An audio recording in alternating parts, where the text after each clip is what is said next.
mis amados, primero que todo quiero aclararles que nada que nosotros hagamos o queramos hacer o estudios realizados nos van a poder permitir ejercer delante de Dios este ministerio. Pues la palabra es muy clara en cuanto a lo que debemos nosotras las mujeres poder, digamos, ocupar esos roles que realmente nos son permitidos, ¿sí? Pero entonces vamos a ir a la palabra de Dios y busquemos qué nos enseña ella y vamos a tomar nosotros nuestras conclusiones para que veamos que no son palabras de hombres, sino son la inspiración de Dios. El primer versículo que quiero que veamos está en Primera de Timoteo y en el 2:12. Primera de Timoteo 2:12 y nos está diciendo, porque no permito a la mujer enseñar ni ejercer dominio sobre el hombre, ni ejercer ninguna autoridad, ¿cierto? Y dice que la mujer debe estar en silencio, aprender en silencio. Entonces, aquí vemos uno de los puntos más importantes, el por qué nosotras no podemos pastorear. Dice la palabra que debemos permanecer en silencio. Pero también quiero que veamos en Primera de Corintios, y está en el capítulo 14. Vamos a buscarlo. Primera de Corintios, capítulo 14, y vamos a leerlo en el 34.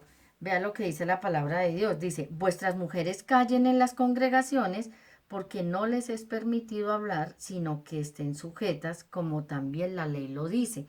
Pero un poquitico antes, aquí finalizando el 33, nos dice como en todas las iglesias de los santos.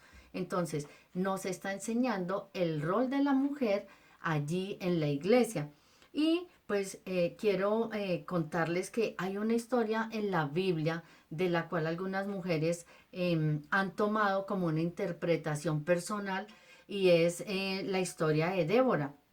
Pues ella fue una de las primeras y únicas jueces que nos cuentan en el Antiguo Testamento, pero también quiero que de pronto analicemos bien esta historia porque esta historia nos está hablando desde una mujer utilizada de una manera idónea para despertar a Barak, ¿cierto? Pero no fue como este ministerio que algunas mujeres quieren tomar para, digamos que refugiarse en que esta mujer lideró o pastoreó, porque realmente el papel que ella ejerció en ese momento fue de juez para cumplir los planes de Dios. ¿Listo? También quiero que leamos este otro versículo que es muy importante para nosotras saber qué podemos hacer en las iglesias, en las asambleas, en nuestras congregaciones. ¿Cómo podemos ayudar? ¿Cómo ser ayudas idóneas para estos hombres? Porque a través de la Biblia vemos cómo el Señor utiliza muchísimas mujeres, ¿cierto? Pero entonces debemos saber en dónde podemos y en dónde no. Y sobre todo sujetarnos a la autoridad que en este momento o en las congregaciones y siempre obviamente es en los varones, ¿cierto? Vean lo que dice acá en Tito. Vamos a buscar en Tito. Y dice en el capítulo 2 y versículo 4, dice, está hablando de las ancianas y no precisamente de las ancianas de edad, de las arrugaditas, está hablando de las mujeres que de pronto ya son maduras espirituales. Y dice, que enseñen a las mujeres jóvenes a amar a sus maridos y a sus hijos, que sean prudentes, castas, cuidadosas de su casa, buenas, sujetas a sus maridos, para que la palabra de Dios no sea blasfemada.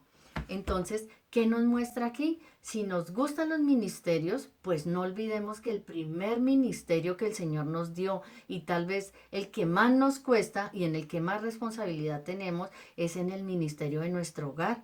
Allí es donde podemos ejercer todos estos dones, todos estos talentos que el Señor nos ha dado y cómo vea que podemos ayudar, como dice acá, a las más jovencitas, guiarlas a vestirse prudentemente, a ser buenas esposas, amadoras de su marido, ¿cierto? también los podemos ejercer como suegras, ¿cierto? Como hermanas. Entonces, pues mis amadas y mis amadísimas, hoy quise que tocáramos este tema porque es bien importante entender lo que realmente debemos hacer. Acuérdense que acá también nos está hablando de cuando estemos en la iglesia, cuando estemos en la congregación. Y no con esto quiero decir que cuando salimos de allí podemos comportarnos de una manera digamos que indecorosa o algo así, no, pero es en este sitio específico donde debemos tener cuidado, ¿cierto? Donde tal vez debemos guardar silencio. Tal vez en un sitio cuando estamos con nuestros esposos haciendo visitas, haciendo de pronto campañas evangelísticas, no estamos en este sitio donde nos tenemos algunas limitaciones, sino que allí podemos ejercer de otra manera, ¿sí? Quiero decirles que en Primera de Corintios 14:35 dice, es muy importante leerlo y quiero terminar con esto, que dice que a la mujer le es indecoroso hablar en la congregación. Indecoroso. Esta palabra indecorosa en el griego significa haikros y esto significa vergonzoso, vergonzoso. Entonces debemos tener cuidado. Créanme que esto a mí me ha servido mucho. En la palabra del Señor nos instruye y nos enseña cómo llevar una vida de obediencia delante del Señor. No podemos estar hablando de que Dios es el camino, la verdad, cuando nosotros hacemos cosas que no son verdad, que no están acá en la palabra de Dios, ¿cierto? Y tenemos que dejar de pronto de un lado este modo de pensar que es que los hombres nos tratan de una manera diferente o que no quieren que hagamos o que no quieren que lideremos, porque realmente no es el hombre, lo estableció nuestro Dios. ¿Listo? Mis amados y mis amadísimas, chao.